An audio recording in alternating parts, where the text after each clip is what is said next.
Good morning!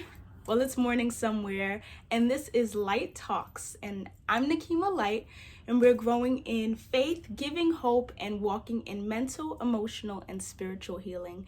And today, we're going to be talking about purpose. Hi!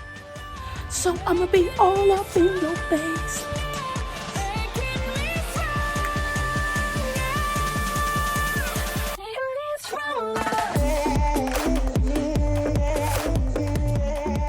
Why on earth are you here?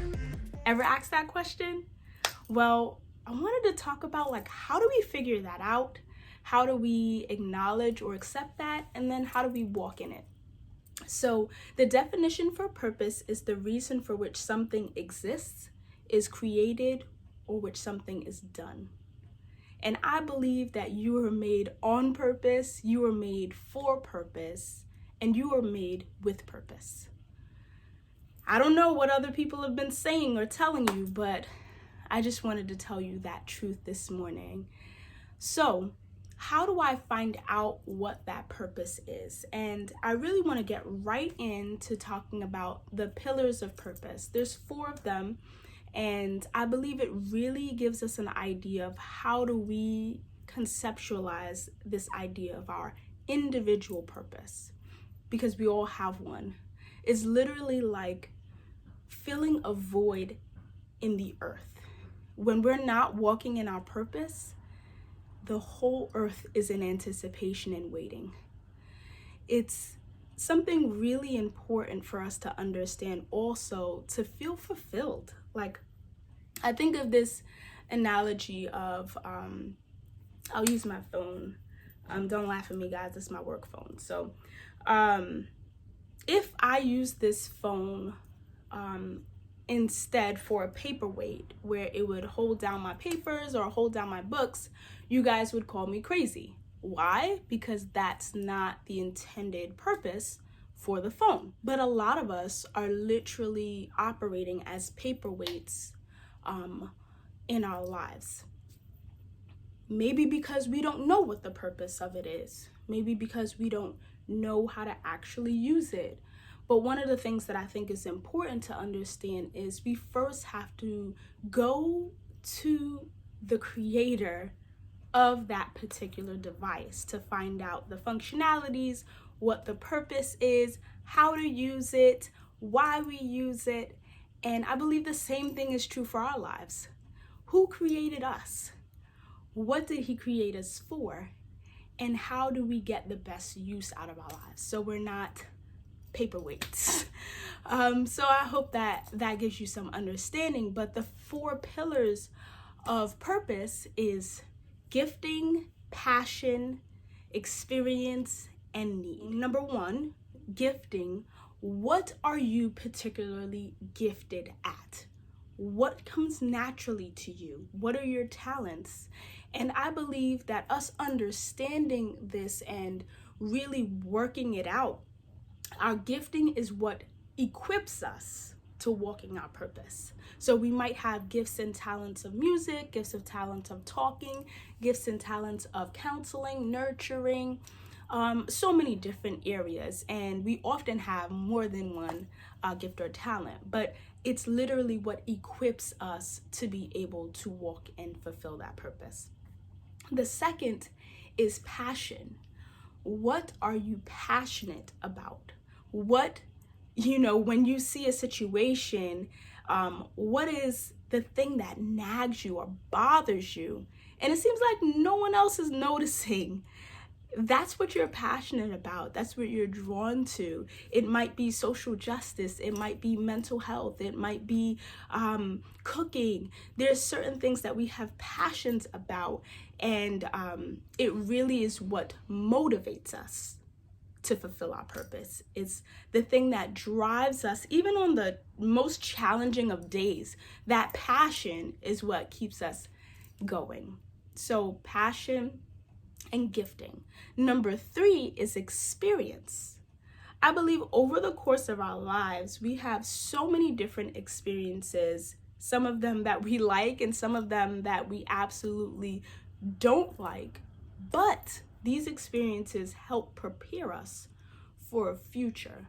Some people said, I heard this quote said that our past is not a fortune teller, but it can be an indicator of what we can do in our future.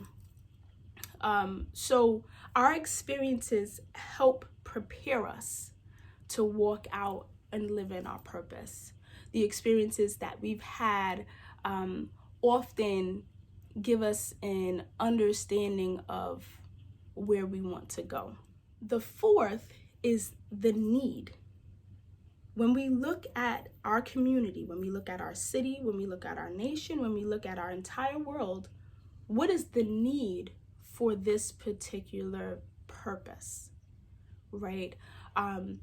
There might be a hunger crisis that's in another part of the world. There's a need, and there might be giftings that you have to create ingenuitive ideas. I don't know if that's a word, but ideas that would create a solution to that problem. So that's the need that's being fulfilled. So the need is important as well. And some action steps to be able to kind of put this all together is first understanding that walking in and accepting and finding out what our purpose is not an overnight thing. We have to be patient with the process that unfolds before us, because we often get it piece by piece over time. So being patient with yourself, being patient with the process, and number two, being prayerful. We talked about earlier, we didn't create ourselves. The one who created us knows why he created us and what he created us for. So being prayerful to get that insight. How do I find out what God says about me? So being prayerful. And number three, journaling.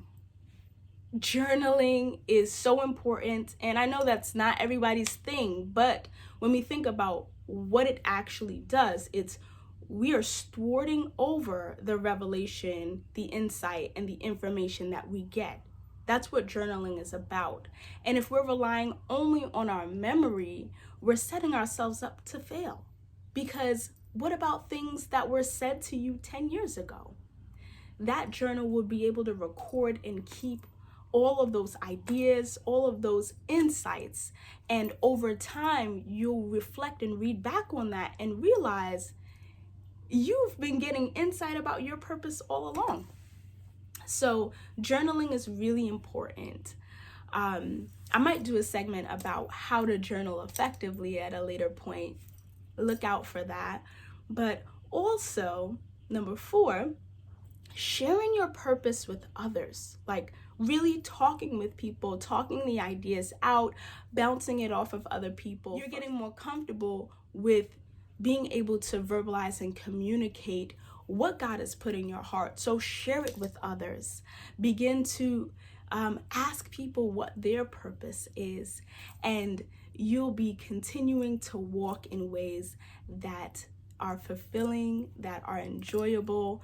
I'm so glad that you tuned in, and I really look forward to hearing in the comments below, what on earth are you here for? Have you understood or found that out? What are the struggles that you're having?